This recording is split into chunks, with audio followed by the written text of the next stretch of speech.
যে আমার চাকরি নেই, আমাকে একটি চাকরি ম্যানেজ করে দিতে পারবেন?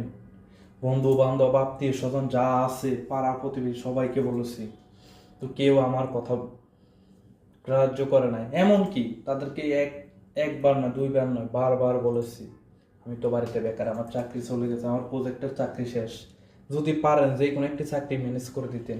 কিন্তু অনেকে আশ্বাস দিছে, অনেকে ফোনে ধরে নাই, একবার বলছে পরের বার ফোনে ধরে, অনেকে মেসেজ দিছে, মেসেজের উত্তরও দেয় নাই, বলছে আমারও তো চাকরি নাই। কিন্তু দেখা গেছে ওই মানুষগুলো আপনাকে আমাকে সহযোগিতা করতে পারতো, কিন্তু তারা করে নাই।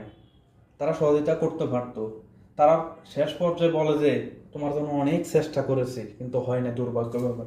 চেষ্টাটা হলো এমন, আপনি একটি কুয়ায় পড়েছেন, বুঝছেন, কুয়ায় কুয়ায় পড়ার পরবর্তী আপনার আত্মীয় স্বজনের কাছে দড়ি আছে, টঙ্ক আছে, সব আছে, তো সেগুলো ব্যবহার না করে কিছুটা হাত দিয়ে বলে যে অনেক চেষ্টা করছি কিন্তু তোকে আমি তুলতে পারি না, কিন্তু সে যদি দড়িটা ওখানে ফেলে দিত অথবা টঙ্কাটা যদি ওখানে দিত, তাহলে আপনি ওই কুয়া থেকে উঠে আসতে পারতেন। কিন্তু ঠিক আমি তেমনই, আমি অনেক অফিসে গিয়েছি কিন্তু অনেক আত্মীয় স্বজন আসলো, রিলেটিভ, তারা যদি একার ওখানে বলে দিত যে এটা আমার ভাই বেড়াদার, এটা আমার ভাইক না, অথবা কিছু এমন কিছু বললে কিন্তু সেখানে আমার চাকরিটা হয়ে যায়, কিন্তু তারা এমন কোনো কথাই বলে নাই।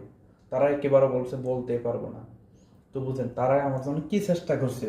আপনারা বলেন এই সমস্ত আত্মীয় স্বজন অথবা বন্ধু বান্ধবদের সাথে যোগাযোগ করা ভালো নাকি সম্পর্ক ছিন্ন করা ভালো? সেখান থেকে বুঝে গেলাম যে নিজের পায়ে নিজে দাঁড়াতে হবে। আমি কখনো হাল ছাড়িনি,